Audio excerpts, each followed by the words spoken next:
I think first and foremost, we got to accept that burnout is inevitable. It happens to everybody at every point of life. No such thing as burnout affects those that in higher position, lower position, or either those people who are, students or non-students, final year or first year. Doesn't matter.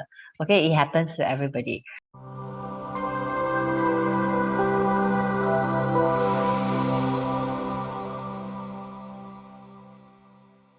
Hi everyone, welcome to the Work Inspires podcast, the people's podcast for life, career, and business. Today's topic is about the new norm, or should I call it the now norm? It is on how you can still be productive and thrive during this whole pandemic, be it as a student, working professional, or even a business owner. So today, in this podcast, we have Mallory and Asfa in the podcast. Hey, hi everyone. Hello. All right, cool. So, this topic actually came up based on our apprentices, both of our apprentices, Elaine and Mikta, as students as they are facing burnout while trying to be productive, as well as employees and participants, even managers in our sessions, mentioning the same issue. So, to start the ball rolling, let's talk about productivity and burnout. How can one stay productive without being burnout? So, Mallory, would you like to go first? All right. So I'm going to cover a bit more on the burnout part, and then I'll leave the productivity hacks to Asfa. So about the burnout thing, I think first and foremost, we got to accept that burnout is inevitable. It happens to everybody at every point of life. No such thing as burnout affects those that in higher position, lower position, or either those people who are, students or non-students, final year or first year. Doesn't matter. Okay, it happens to everybody. So I think in quick summary, a key points that you can do is to look out for burnout. It's like, when you're going to fall sick and then you know that your body is reacting certain way and start taking medication or vitamins prior, same thing. So that it doesn't fall as bad. So let's talk about what are three things that you can look out for. Number one, physical signs, physical body signs. Okay, so I'll give you an example. There are some people who need to sleep 7, 8 hours a day. If not, they feel like they're walking zombie. And then there are some people who cannot sleep more than 5 hours because if they do, they are as tired as a person who didn't sleep.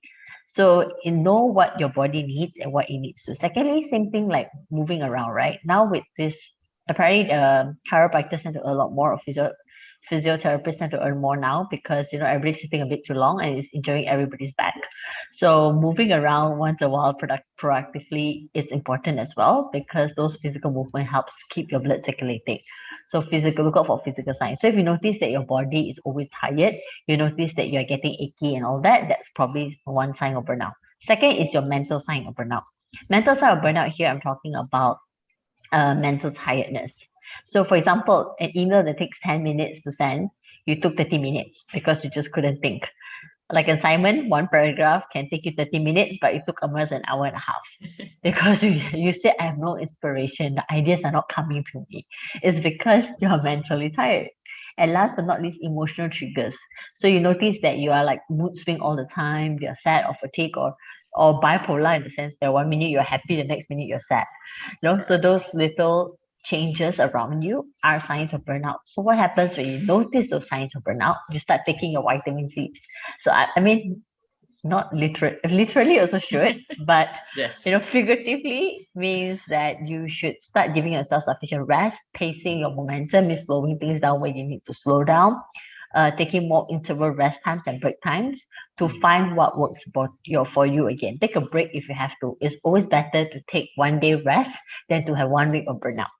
Okay, so I'll pass it now to Aswa. Nice. I like what Mallory shared, and I echo what she mentioned about burnout. And I want to emphasize that burnout is not the end of the world. I think that's something that's very, very important. Even though no matter what it is, everybody, like what Mallory said, it's inevitable. But just the one thing that's very important is that no matter what it is, when you are going through a burnout, it's not the end of the world. Don't just say, as okay, I'm going to stop doing whatever I'm doing. I'm going to do something else. I'm going to hate this for the rest of my life. No, it's just a phase. Yeah. So once you know you are prepared or you're going into that phase, how do you get out of it? And then you're good to go. All right. So I also want to share about the timing, like what Mallory mentioned about sleep and everything. So even like for productivity, also it's the same thing. I've shared a few hacks and tips before this about productivity in our previous podcasts and videos. You can watch it. It might be helpful for you. But for today, I want to share about how do you be productive in this now norm. And the one thing that I've learned is that being productive, everybody has their own time inside their day, whereby they are the most productive at that particular time. So certain people early in the morning, 6 o'clock, like Mallory is in the morning, Jason also in the morning, and then like some people in the afternoon, because they already settle everything in the morning, and then in the afternoon they are productive. Like for my case, it's late at night, 11 to 12 like that, and then when I start the momentum, I will go until 1 to 2, and then these people will be like, so I want to sleep, and then here you are messaging about work. So everybody has different timing of productivity, and no matter whether you are a working adult or whether you are an entrepreneur or etc or a student for that matter, find out when is your productive time. Especially now with the new now norm, there's a lot of distractions at home. We are stuck at home, and it's very important to find out that productive time and then work with it. And then once you have your productive time, all of the hacks that I shared before about scheduling, 3 most important tasks, prioritizing, all of those things can be inside that, right? So yeah, that's me. Cool, amazing. So in general, create a system within your body to know whether you're okay or not, and moving on with your productive time, when is the best time to work and when is not the best time to work, and you take 2-3 hours to send an email.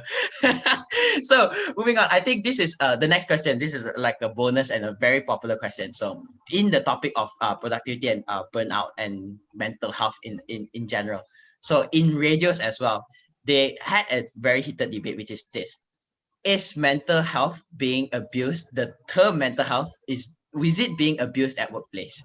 What is your opinions on it, Asfa and Mallory itself? Okay, I can go first. Okay. I volunteer to go first. Okay. Very controversial Yes. topic, but okay. Yes. Okay. I do agree. I am happy that mental health has become a priority for employee well-being.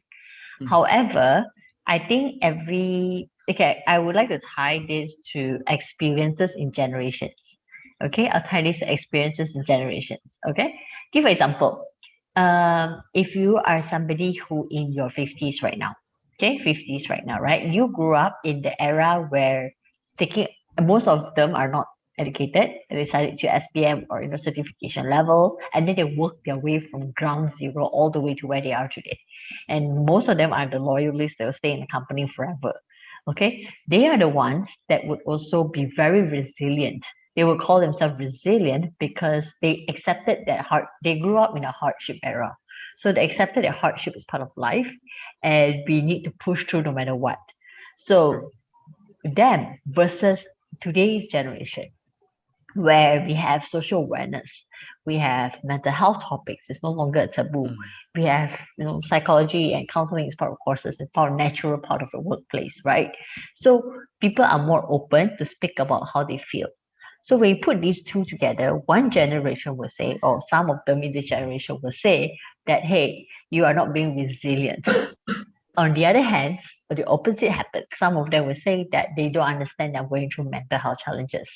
So this is usually what causes the fine line between are you abusing mental health or not. So what I would term as abusing mental health, I do understand that today there are some companies that actually mention that we have mental health leave, means you can actually take off without a reason. Okay, just to give yourself a break. I think it's good.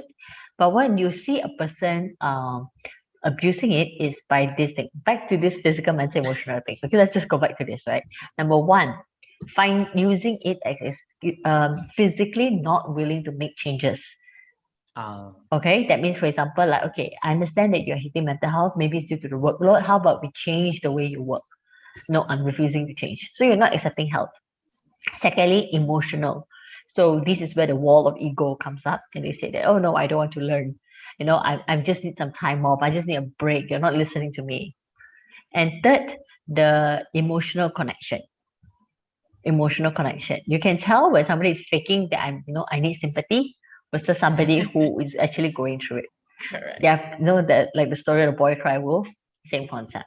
Cry loud enough or cry too many times, nobody will believe you anymore in some sense. You get what I'm saying? Mm, So I think to me it's important for everybody, companies, I will talk a company perspective first, to allow such things to happen. I mean, allow mental health to be one of the reasons why people need to take off and take a rest. However, provide action steps and guidelines for them to recover post leave in some sense, so that if you see this employee is making progress, they're actually talking to the company counselor, they're talking to the company psychologist or the mentors, things like that, then you know they're actually doing well, they're not abusing it. But if there are some people who refuse any help, it's called attitude adjustment. Yes, man. All right. Okay, so Asma, how about you? so for me, it's more towards of like, don't make this pandemic. I'll do an individual. Don't make this pandemic as an excuse or a reason. I know there are a lot of people out there who are suffering from mental health that requires a lot of help. Mm, And yes, we are all in this. We are all going through different, I would say, environment and different emotions. But the pandemic is the same, right? Because correct. it's already here. So the most important thing is, do not make it an excuse. Once you make it an excuse, you are hooking on this pandemic's excuse. What I'm saying is that, let's say, for example, you have a mental health issue right now, and Mm-hmm. because of the pandemic, it's really, I would say, risky, is because you're hooking to something, right? To hooking to this pandemic. And if this pandemic goes on and on and on and on and on and on and on for how many years, guess what? Your mental health is going to go on and on and on for how many years? Correct. So it's very important for you to know, is that, okay, if you are hooking on this, how do you get out of it? And is this mental health, is it because of the pandemic, or is it because of the environment that you are in, the people that you talk to, or Mm, the negative thoughts in your head? So once you know all of these things, once you identify all of these things, then that's when you start progressing and improving on your sense. super So true. that's the most important thing. Okay. Amazing, amazing. I think just to sum it all up, Aspa's favorite quote: control what you can control and let go what you can't. Agree, Aspa's favorite quote. I mean, at the end of the day, those things will definitely pass. Like I really resonate with what Aspa said. The art of detaching, and you have a choice. Like what Mallory said, the choice to change is always there. Yes, there is stress, there is what's this word, burnout, and you have a lot of things to do with your productivity. There's always a choice. Like I think recently in our page as well, Work Inspire Space, or always, whether you want to become productive or you want to continue procrastinating and then later on burnout, because every single day is a choice that you can make. Good. With that, the last question, I think that we always, with Work Inspires podcast format, we always do this, which is one hack.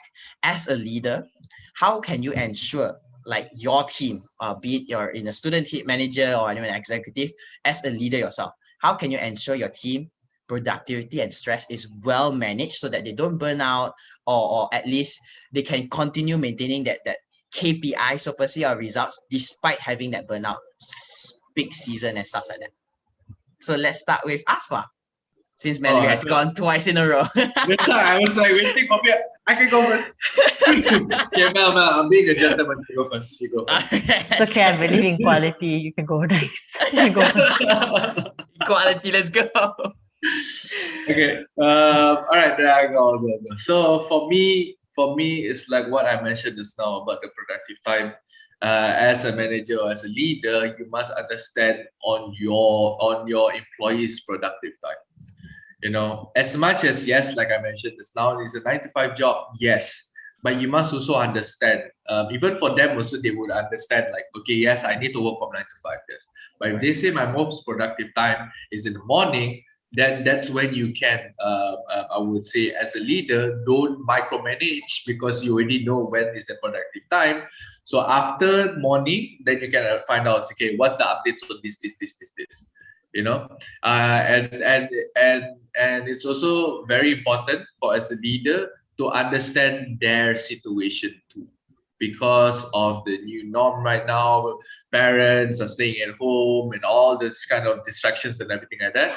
Once you understand their productivity and what they're going through in their day, that's when you slowly understand, okay, whether this person is the stress level is up here or is it still down here and it's fine. So that's what it is for me. Well, Okay. do you? I think I will give you two key points. One point is that be agile means throw the old way of doing things out the window. Right. Why I say that is because a lot of times companies says or people, not just companies, people in general says that we need to be adaptable, we need to be agile. I got that. But no, being agile also means that you need to do work the way you did work before the pandemic. That's not what agile means. Agile means that you need to accept the fact that things change. You are dealing with people at different level, juggling between remote working and physical working. So, what is the difference if, let's say, I tell you that, hey, I need to settle my kids in the morning. So, can we have calls at 8 o'clock onwards after I settle my or 9 o'clock onwards because I have to settle my kids? Give me a bit of time during lunch. We have come back after that. What's a little harm in having this agreement with your team in order to ensure productivity? Yes, in the working world, in your before pandemic, lunch is 1 hour. But I'm sorry, man, we are at home now. We brought You work have to home all the cook. time. Yes, you have to deal with things. Now with EM0 some more, we can't go out. So what do you expect? Secondly, is that just because I'm at home doesn't mean that I don't deserve shutdown time. As a boss, you want to shut down. Your team members will want the same thing as well. So what's the harm in changing the way leadership was and just talking to them, say, okay, what's your boundaries? What's the latest? We both agree we don't disturb each other anymore. What's the harm? So be adaptable means be adaptable. Don't just say we're agile and then the leadership style never change. All right, that's Correct. the first thing. And secondly, as people, Mhm. is to also be empathetic and understanding. It's sad to say, even not just this is applicable across every university students, university lecturers, to working adults, to entrepreneurs. Okay, is it very hard to do a 5 minutes check-in every single day, even if it's a WhatsApp check-in? Don't need to call. I get it. We're all Zoom fatigue and video fatigue. What's the harm of just 5 minutes? Everybody in the morning send a WhatsApp group and how you feel today morning. At least if let's say somebody's MIA a bit too long, okay, we gotta check on this person. Mm. What's the harm? 5 minutes of your time versus dealing with 5 hours of burnout or 5 weeks of burnout, you know, True. of or either decline in productivity. What's the harm? So to me, it's important to when you in summary of everything is you be agile means you be agile. Don't say agile and then don't be agile. Okay. So Cool. that's my lecture for the day. Amazing. I resonate with the second part, which is the empathetic part, which is then my answer, which is this: be empathetically objective. So a lot of time people leaders will always have this thing. Empathy means I need to care so much about them, and then they don't need to finish their work. I can like, okay lah, you have a lot of stress, tapa tapa. I handle everything on my shoulder. That what's happened. I think Mallory faces this as well, and she's stressed out as well in a way. So I think what I can share personally, be it for leaders at the corporate workspace or even as students as well, be empathetically objective, manage expectations. Like what Mallory mentioned, that 5 minutes thing to actually call them or to message them, how is you doing, to know what's their status at, and then managing expectation, asking that, okay, now you have this thing to handle, this issue to handle, be it your baby, be it your family, be it like sudden what happens last week is one of the participants' family member got COVID. So handle that first, then we reschedule it later. So you are still empathetic. Besides being empathetic, you're still objective because you still need to hit your KPI. You still need to get the job done at the end of the day, and the result still needs to be there. So at the end of the day, yes, be empathetically objective. And with that, I think amazing. I really love the insights today. Even I learned a thing or two from Melly and Asfa for since a while. So I mean, thank you so much for everyone who's watching, and thank you so much for letting Asfa, Mallory, and myself walk you through this whole transformational journey of yours to really learn and pick up certain abilities and hacks along the way. With that, please comment down below if you've learned. I mean, one of the few things that you think really resonates with you, as be it Mallory's one, Asfa's hacks, or even my own, and share it out, because that is your part of the duty to actually be responsible to share it to others. And with that, thank you so much for listening to this podcast, and goodbye, everyone. Take care. Stay safe. Take care. Bye-bye. Hey everyone, thank you so much for watching this episode. We are here to inspire, so we really appreciate your support. Do share this to those people who you know can benefit from this podcast. Don't forget to like, follow, and subscribe all of our channels: Spotify, YouTube, LinkedIn, Facebook, Instagram, and TikTok. Take care and see you all soon.